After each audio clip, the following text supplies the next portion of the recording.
जय शिव शंकर, जय भोलेनाथ। आज की यह कहानी दो बहनों पूर्णिमा और अमावस्या की है। यह शिव कथा है, बहुत ही पौराणिक है और सच्ची कहानी है।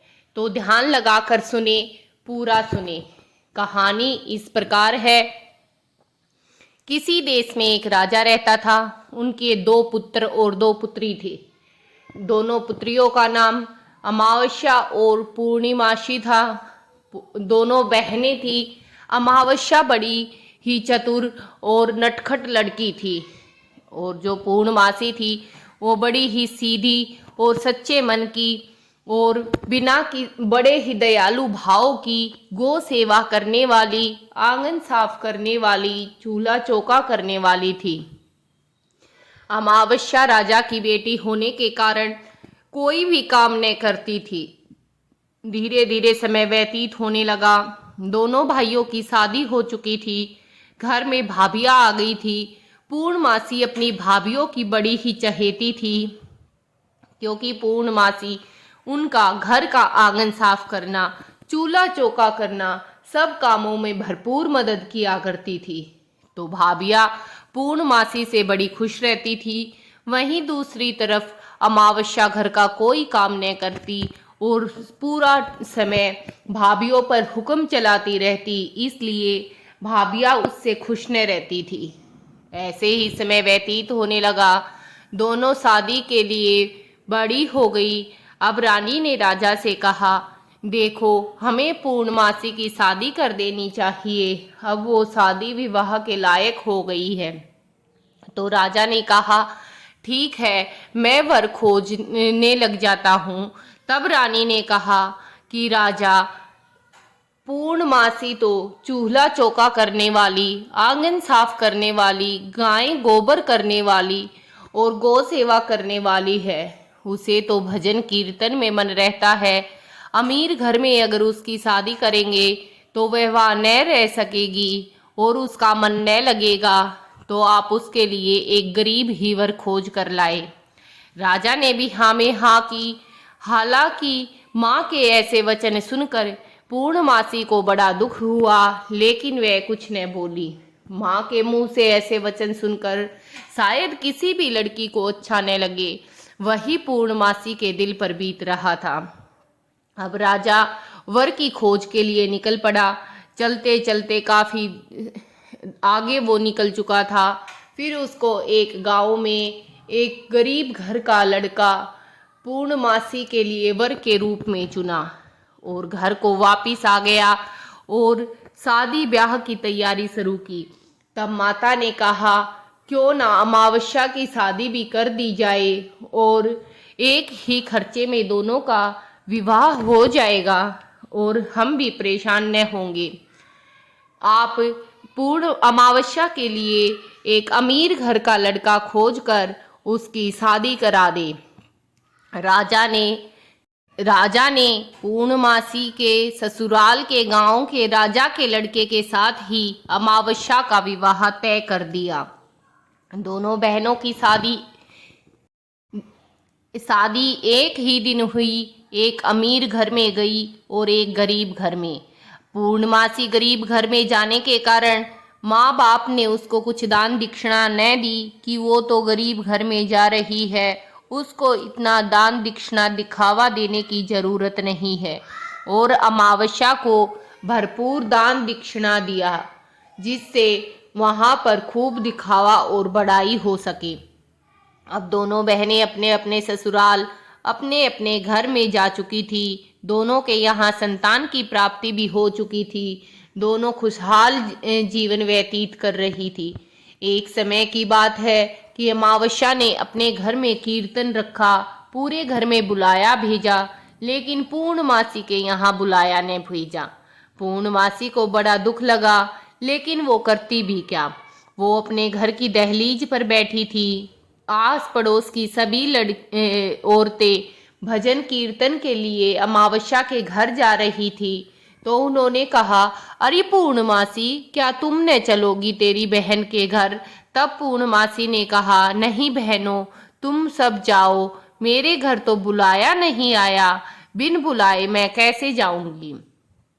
तब सब औरतों ने कहा, नहीं पूर्णमासी, तुम तो बहुत ही अच्छा भजन कीर्तन करती हो, तुम्हें भी हमारे साथ चलना चाहिए, तुम हमारे साथ हमारे बुलाए पर चलो। तो पूर्णमासी ने उनकी बात मान ली और अपनी बहन के घर चली गई। जैसे ही वो अपनी बहन के घर घुसी, बहन आग बबूला हो गई और बोली, मैंने तो तेरे घर बुलाया भी नहीं भेजा, तू मेरे घर क्यों आई है। तब पूर्णमासी ने कहा कि बहन, मैं तो इन सब के साथ आ गई। तब उसने कहा, देख, अगर आ ही गई है तो अब कुछ न बोलना, चुपचाप एक कोने में बैठ जाना और अब कुछ भजन कीर्तन न करना। पूर्णमासी को बड़ा दुख हुआ। वह मन में खुद को कोसने लगी, भगवान शिव को याद करने लगी और कहने लगी, हे भगवान, इसमें मेरा क्या दोष कि मेरी शादी एक गरीब घर में हुई है। मैंने तो आपकी भक्ति की, आपकी पूजा की, कब तक आप मेरी परीक्षा लेते रहोगे। ये सब कह के पूर्णिमा मन ही मन सिकुड़ती जा रही थी। सब भजन कीर्तन पूरा हो गया था। सब औरतें घर की तरफ चली। जाते समय सबको प्रसाद मिलने लगा। तो अमावस्या ने अपनी बहन पूर्णिमा को प्रसाद न दिया और कहा कि तुम मेरे घर का प्रसाद लेने के लायक नहीं हो। तब पूर्णिमा को और भी बुरा लगा और वो रोती हुई अपने घर की तरफ चली। रास्ते में उसने सोचा कि क्यों न मैं अपने घर जाके आऊं, भाभीियों के साथ थोड़ी बातें करूंगी तो मन हल्का हो जाएगा, शायद मुझे इतना दुख न लगे। वो घर गई, घर का सारा काम निपटाया, बच्चों और पति से कहा कि मैं मेरे घर जा रही हूँ, तुम सब खाना खाकर सो जाना, जैसे ही सुबह होगी मैं वापस लौट आऊंगी। ये कहकर पति से आज्ञा लेकर पूर्णमासी अपने घर की तरफ निकल पड़ी। चलते समय रास्ते में तुलसा माता का चबूतरा आया। वहाँ एक बूढ़ी औरत बैठी थी। बूढ़ी औरत ने कहा, कौन जा रहा है। तब पूर्णमासी ने कहा, माता मैं हूँ पूर्णिमा, पूर्णमासी। तब बूढ़ी औरत ने कहा, बेटी, मेरा चबूतरा बहुत गर्म हो रखा है, क्या तुम 2 बाल्टी पानी से इस चबूतरे को साफ कर दोगी तो मुझे थोड़ी ठंडक मिलेगी। पूर्णमासी ने कहा, ठीक है माता, क्यों नहीं, और बड़े ही खुशमन से तुलसी माता का चबूतरा साफ किया और तुलसी माता के चबूतरे को शीतलता दी। तुलसी माता बहुत खुश हुई और पूर्णिमा को आशीर्वाद दिया। पूर्णिमा आगे चली। चलते चलते शिव मंदिर आया। शिव मंदिर के बाहर गंदे से वस्त्र पहने, लंबे लंबे बाल बिखराए हुए एक 80-90 साल का बूढ़ा बुजुर्ग बैठा था। बूढ़े बुजुर्ग ने वहां से किसी के जाने की आवाज सुनी तो आवाज लगाई, कौन जा रहा है। तब पूर्णिमा ने कहा कि मैं जा रही हूँ। पूर्णिमा, कहो बाबा क्या हुआ। तब बाबा ने कहा, बेटी, मेरे मंदिर को साफ कर दो, मेरे कपड़ों को धुल दो, भगवान तुम्हारा भला करेंगे। तब पूर्णिमा ने कहा, ठीक है बाबा। पूर्णिमा ने बड़े ही खुश मन से पूरा मंदिर साफ किया, भोले बाबा के वस्त्र कर धुल दिए और अनजाने में ही सही भोले बाबा के दर्शन भी उसको हो गए। कहते हैं भोले बाबा जिसको दर्शन दे दे उसका जीवन तो वैसे ही सफल हो जाता है जो पूर्णिमा का हो चुका था। अब पूर्णिमा ने सारा काम किया और आगे की तरफ चली। चलते चलते काली माता का मंदिर आया। काली माता के मंदिर के बाहर भी एक बुढ़िया बैठी थी। बुढ़िया ने कहा, कौन जा रहा है। तब पूर्णमासी ने कहा, मैं हूँ पूर्णमासी। तब काली माता ने कहा कि बेटी, क्या तुम मुझे नहला दोगी, मेरा मंदिर साफ कर दोगी और मेरे पैरों को भी दबा दोगी, मेरा बदन बहुत दर्द कर रहा है। तब पूर्णमासी ने कहा, ठीक है माता, मैं तो अभी कर देती हूँ। और बड़े ही खुशमन से सारे काम किए और काली माता के पैर दबाए और आगे की तरफ निकली। आगे चलते चलते एक गहरी नदी आई। नदी को देखा तो कूड़े के ढेर लगे हुए थे। अब वो मन ही मन सोच रही थी कि मैं इस नदी को पार करके कैसे घर जाऊंगी। तभी वो ये सोच रही थी, एक बूढ़ी औरत वहां आई। बोली, बेटी, मेरी पूजा करने तो सब आते हैं, साफ कोई नहीं करता। क्या तुम मेरे इस कूड़े कचरे को हटाने में मदद करोगी? यहाँ से साफ सफाई करा दोगी? तब पूर्णमासी ने कहा, हाँ माता, मैं इसको साफ करा देती हूँ, आप चिंता न करें। ये कहकर पूर्णमासी ने वहां सारा सब कुछ साफ कर दिया। तब बूढ़ी औरत ने कहा, बेटी, तुम कहाँ जा रही हो? तब उस पूर्णमासी ने कहा कि मैं तो मेरे घर, मेरे पीहर, मेरे भाई भाभीियों से मिलने के लिए जा रही हूँ। फिर बूढ़ी औरत ने कहा कि तुम इतनी उदास क्यों हो?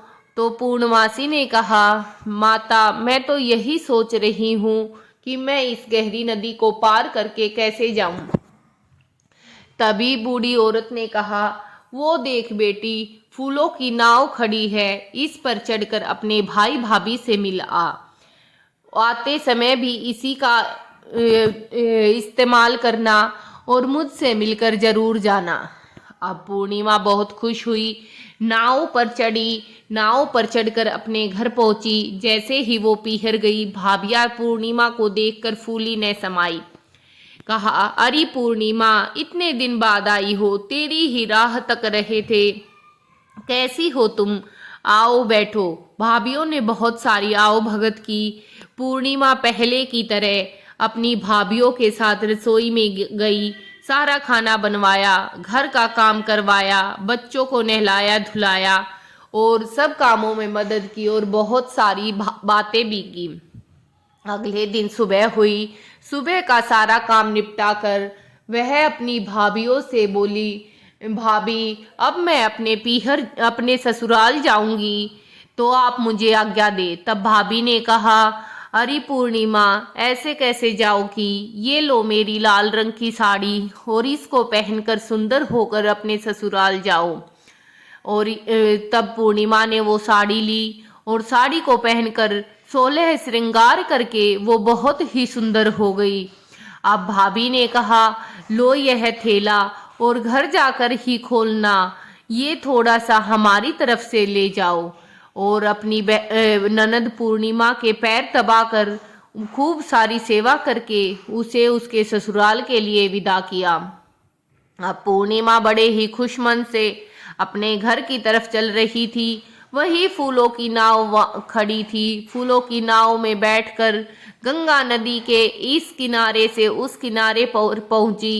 वहां पहुंचकर वही बूढ़ी औरत दिखी। बूढ़ी औरत ने कहा, क्यों पूर्णिमा, मिलकर न जाएगी हमसे? तब पूर्णमासी ने कहा, हाँ माता, आपसे तो मिलकर जाऊंगी, आपका आशीर्वाद भी लूंगी। तब पूर्णमासी ने गंगा माता के पैर छुए और आशीर्वाद मांगा। तब माता ने आशीर्वाद दिया और एक थैला दिया। कहा, बेटी, ये थैला ले जा, मेरे तो किसी काम का नहीं है। अब पूर्णमासी ने वो थैला लिया, आगे बढ़ी। आगे वही काली माता का मंदिर आया।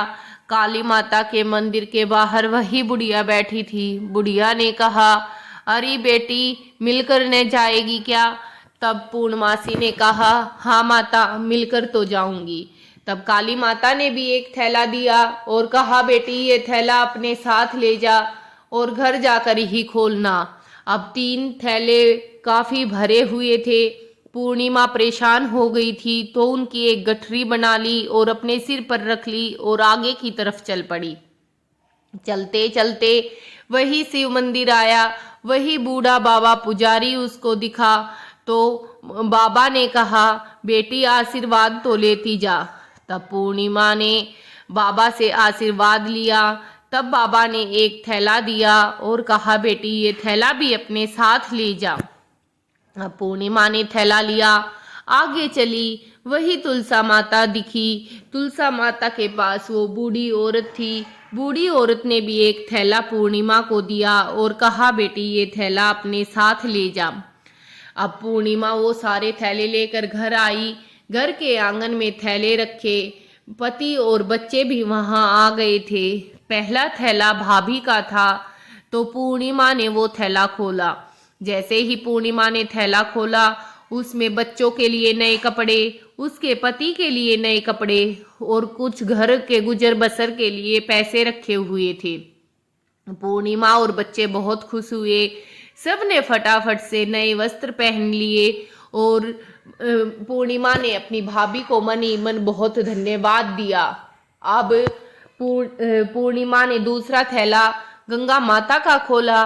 गंगा मैया के थैले में सोने और चांदी से भरा हुआ था।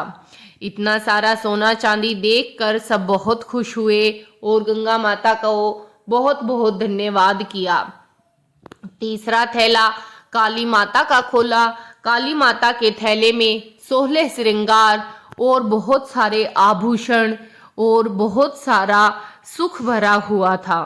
वो सब देखकर पूर्णिमा बहुत ही खुश हुई और काली माता को धन्यवाद किया।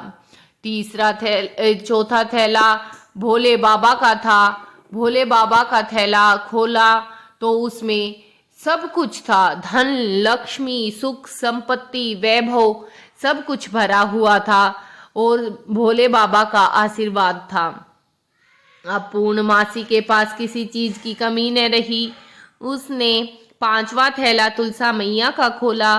तुलसा मैया के थैले में भी सोने, हीरे, जवाहरात और सुख शांति के साथ बहुत सारे फूल और पूजा सामग्री भी रखी हुई थी कि वो हमेशा ऐसे ही पूजा में ध्यान लगाए रखे। अब पूर्णमासी बहुत खुश हुई। अब उसके घर में किसी चीज की कमी न रही। वह गरीब न रही। सुख से जीवन व्यतीत करने लगी। अब पूर्णमासी के मन में आया कि मेरा बहुत मन था कि भजन कीर्तन रखूं, क्यों ना मैं भी अपने घर भजन कीर्तन रखती हूँ। पूर्णमासी ने भजन कीर्तन रखा। अपनी बहन के घर भी बुलावा भेजा और पूरे गांव में बुलावा भेजा। सब पूर्णमासी के घर कीर्तन में आए। उसकी बहन भी अमावस्या यह देखने के लिए आई कि उसने कीर्तन कैसे रखा। वह तो बहुत गरीब थी। वो आई, उसने देखा तो वह चकित रह गई। तब उसने पूर्णमासी से पूछा कि तुम्हें यह धन कहाँ से प्राप्त हुआ है। तब पूर्णमासी बेचारी सादी भोली कहने लगी, बहन ये थैले तो मुझे भाभी और कुछ बूढ़े आदमियों ने दिए हैं। और उसने वो सारी बात उसको बता दी।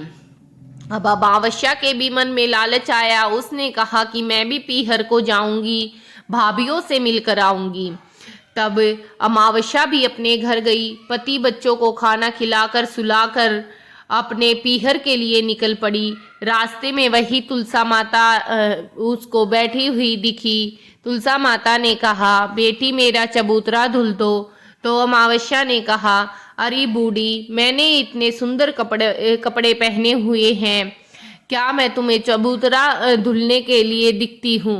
यह कहकर आगे बढ़ी। फिर वही भोले बाबा बूढ़े पुजारी दिखे। बूढ़े पुजारी ने कहा, कौन जा रहा है। तब अमावस्या ने कहा कि मैं तो इतने गंदे से वस्त्र धारण किए हुए से बात तक नहीं करती, आप क्या करोगे, कौन जा रहा है। ये कहकर आगे बढ़ी। आगे वही काली माता का मंदिर आया। वही बूढ़ी औरत बैठी थी। बूढ़ी औरत ने कहा, बेटी क्या तुम मेरे पैर दबा दोगी। तो उसने कहा कि मैं क्या पैर दबाने वाली हूँ, मैं किसी के पैर नहीं दबाऊंगी। ये कहकर आगे बढ़ी। आगे बढ़ते ही वही गंगा नदी के किनारे पहुंची। गंगा मैया बैठी थी। गंगा मैया ने कहा, बेटी ये कूड़ा कचरा साफ करने में मेरी मदद करोगी क्या। तब उसने कहा कि मैं क्या कूड़ा साफ करने वाली दिखती हूँ, बूढ़ी दूर हट जा। अब वह बूढ़ी औरत पीछे हट गई और वहां खड़ी नाव में अमावस्या ने जल्दी से कदम रखा। जैसे ही अमावस्या ने कदम रखा, फूल कांटों में बदल गए और अमावस्या के पैर कांटों से जख्मी हो गए। वह लहूलुहान पैरों से अपने पीहर की तरफ आगे बढ़ी। जैसे ही वो पीहर को गई और भाभीियों ने अमावस्या को आते हुए देखा तो उनका माथा ठनका। उन्होंने कहा, यह क्या करने आई है? यह तो न कुछ काम करेगी, उल्टा हुक्म और राज करने हम पे आई है। जरूर यह है हमने पूर्णमासी को दिया, इसी लोभ में कुछ लेने के लिए आई है। 2 दिन पहले उसको दिया, अब इसको हम क्या देंगे? ये कहकर मन ही मन में भाभिया सोचने लगी, सुकचाने लगी। अब अमावस्या ने कहा, क्यों भाभी, अपनी ननद की आओ भगत न करोगी क्या? तब भाभी ने कहा, हाँ हाँ ननद बाई आओ, तुम तो कुछ काम करने से रही, तुम्हें तो पानी भी बैठे बैठे ही चाहिए। ये कहकर भाभी पानी और खाना लेकर आई। शाम तक सारा काम किया और अगली सुबह हुई तो अमावस्या ने कहा कि भाभी मैं घर को जाती हूँ। तब भाभी ने कहा, ठीक है अमावस्या। तब अमावस्या ने कहा, क्यों भाभी, मुझे कुछ न दोगी क्या? तब भाभी ने कहा, अरे अमावस्या, तुम कैसे लेकर जाओगी? तुम तो थक जाओगी, तुम घर जाओ, हम घर ही भिजवा देंगे। अब अमावस्या बहुत खुश हुई और अपनी घर की तरफ चल दी। चलते समय फिर वो नदी किनारे आई। बूढ़ी औरत को बोला, क्यों माता, तुम मुझे कुछ न दोगी क्या? तब माता ने कहा, हाँ हाँ बेटी, चिंता क्यों करती हो, मैं तो सबको कुछ न कुछ देती हूँ, तुम घर जाओ, मैं थैला घर ही पहुँचा दूंगी। तब आगे चली, वही काली माता का मंदिर आया। काली माता ने भी वही कहा, भोले बाबा ने भी वही कहा और तुलसा मैया ने भी वही कहा। अब अमावस्या बड़े ही खुशमन से अपने घर को गई। जाते ही आंगन में देखा तो 5 थैले रखे हुए थे। अमावस्या बड़ी खुश हुई और भागकर थैले खोलने लगी। पहला थैला भाभी का खोला तो उसमें कंकड़ पत्थर भरे हुए थे। अमावस्या को देखकर बड़ा ही गुस्सा और क्रोध आया। फिर उसने दूसरा थैला खोला। दूसरा थैला गंगा मैया का था। वह खचाखच मिट्टी से भरा हुआ था। यह देखकर अब अमावस्या का गुस्सा और भी बढ़ गया था। फिर उसने काली माता का थैला खोला। काली माता के थैले में भस्म और अंगारे भरे हुए थे। अब चौथा थैला शिव भगवान का खोला। जैसे ही शिव भगवान का थैला खोला, उसमें से सांप और बिच्छू निकलकर भागने लगे। अब अमावस्या घबरा गई और फिर उसने 5वां थैला खोला। वो तुलसा मैया का सूखे पत्तों और मुरझाए फूलों से भरा हुआ था। ये सब देखकर अमावस्या बड़ी दुखी हुई और अपनी बहन पूर्णमासी के घर गई और जाकर सारी बात कही। तब पूर्णमासी ने कहा कि बहन, तुमने यह सब ठीक न किया, उन सब की सेवा करनी चाहिए थी। मैंने तो उन सब की सेवा की, सबको अपने कर्म का ही फल मिलता है। और भाभिया तुझे कुछ कैसे दे, तू तो न कभी किचन में काम उनके साथ करती है, न कभी रसोई घर जाती है, न कभी चूल्हा चौका करेगी, न झाड़ू पोछा करेगी, न कभी शिव भक्ति करेगी। देखो, बिना गुरु के जीवन पूरा नहीं होता, इसलिए हमें अपने जीवन में गुरु जरूर बनाना चाहिए। मैंने शिव को अपना गुरु माना और मुझे जीवन में सब सुख प्राप्त हुए। मैं भाभियों की मदद करती थी तो भाभियों ने भी मुझे लाड प्यार के साथ मेरे घर के गुजर बसर के लिए कुछ न कुछ दिया। देखो, जितनी भी हम सेवा कर सकते हैं, हमें सेवा करनी चाहिए, कर्म करने चाहिए, धर्म करने चाहिए, जिससे सुख संपत्ति वैभव लक्ष्मी हमें मिल सके। अब अमावस्या बड़ी शर्माई हुई थी और पूर्णमासी की बातें सुन रही थी। तब पूर्णमासी ने कहा, बहन, ऐसे मन में विष न रखो, मेरी बात सुनो, 3 मंत्र मन में धारण कर लो। अब पूर्णमासी की बात सुनकर अमावस्या ने कहा कि 3 मंत्र कौन से हैं? तब उसने बताया कि पहला मंत्र सबके लिए दया मांगो, दूसरा मंत्र हमेशा सुख संपत्ति सबके लिए मांगो और तीसरा मंत्र ओम नमः शिवाय। जब ये 3 मंत्र हमारे हृदय में होंगे, हमारे अंदर बसे होंगे, हमारे घर का गुजर बसर भले ही न हो, लेकिन हमें ज्ञान और सुख बहुत प्राप्त होता है। इसलिए हमें हमेशा ही अपने घर के गुजर बसर के लिए, अपने मन की शांति के लिए, जीवन को पूरा करने के लिए इन 3 मंत्रों को याद करना चाहिए, अपने मन में धारण कर लेना चाहिए। ये सारी बातें पूर्णमासी ने अमावस्या को समझाई। अब अमावस्या को भी समझ आ चुका था कि उसने गलती कहाँ कहाँ की है, और वो भी सच्चाई हुई थी। उसने ये सारी बातें कही। ये एक सच्ची शिव कथा है। सुनने वाले को भी इसका लाभ हो, सुनाने वाले को भी लाभ हो, सबके घर में सुख शांति हो, दया हो, सबको अपना शिव को गुरु बनाकर अपने जीवन को पूरा करना चाहिए। अगर मेरी कहानी अच्छी लगे तो वीडियो को शेयर जरूर करना, लाइक करना, घंटी के आई बेल बटन पर जरूर से दबाना, ताकि नई वीडियो का नोटिफिकेशन सबसे पहले आपके पास पहुंचे और मेरी नई कहानी आप सुन सके। मेरी वीडियो अगर अच्छी लगे और अगर भगवान शिव भोलेनाथ की पूजा आप भी करते हैं तो कमेंट सेक्शन में जय शिव शंकर जरूर से लिखें। बोलो हर हर महादेव, जय शिव शंकर।